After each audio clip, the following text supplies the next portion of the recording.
Village Média sur Europe 1, le journal du village. Et on va commencer par une enquête, Soisic. Une enquête au CSA. La police judiciaire s'est invitée au Conseil supérieur de l'audiovisuel, selon le Canard enchaîné. Pourquoi ? Eh bien, pour trouver des documents qui les aideraient à comprendre les conditions dans lesquelles la présidente de France Télévisions a été nommée.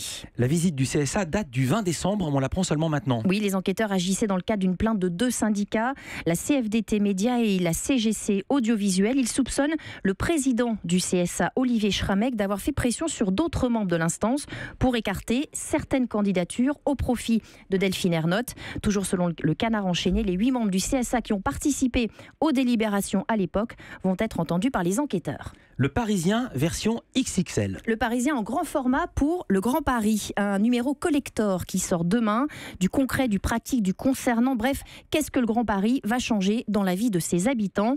Pour Frédéric Vézard, directeur adjoint des rédactions qu'on a eu au téléphone tout à l'heure, ça commence par les transports. Les temps de transport, c'est très concret.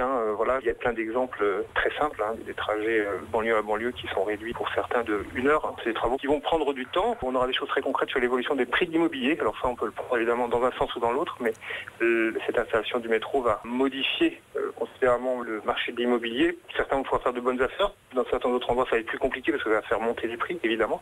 Mais ça va redonner, je dirais, une espèce de valeur et de dynamisme économique aussi à des zones qui sont parfois un peu oubliées ou marginalisées en région parisienne. Voilà, et le Parisien ne s'arrête pas là. Tous les jeudis, le journal fera le point sur le Grand Paris dans une rubrique dédiée. Un champion olympique chez Yahoo. Et un consultant de choix pour les JO d'hiver, Edgar Gros-Piron, champion olympique et triple champion du monde de ski acrobatique, va commenter les Jeux de Pyeongchang tous les jours en vidéo et en format live. Yahoo mise sur les formats mobiles, c'est-à-dire les vidéos verticales filmées avec un smartphone, un montage rythmé et sans commentaire avec des textes incrustés à l'écran. En bref, des vidéos qui se consomment sans le son. Et quelque chose est vraiment en train de changer puisque Gros-Piron était une star de France 2 et un très très bon client, comme on dit. L'affaire Ménel pour continuer. Ménel, vous le savez, c'est la candidate de The Voice et la question se pose, sera-t-elle disqualifiée ? Une réunion de crise s'est tenue hier après-midi avec les producteurs et la jeune chanteuse.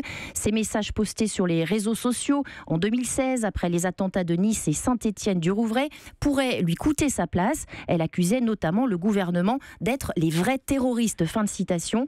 TF1 est particulièrement embarrassé. Les 3/4 des émissions de The Voice sont déjà tournées et disqualifiées. Ménel reviendra donc à procéder à un remontage des émissions. Et puis, évidemment, cela déséquilibrerait la compétition puisqu'elle fait partie de l'équipe de Mika qui perdrait donc l'une de ses candidates.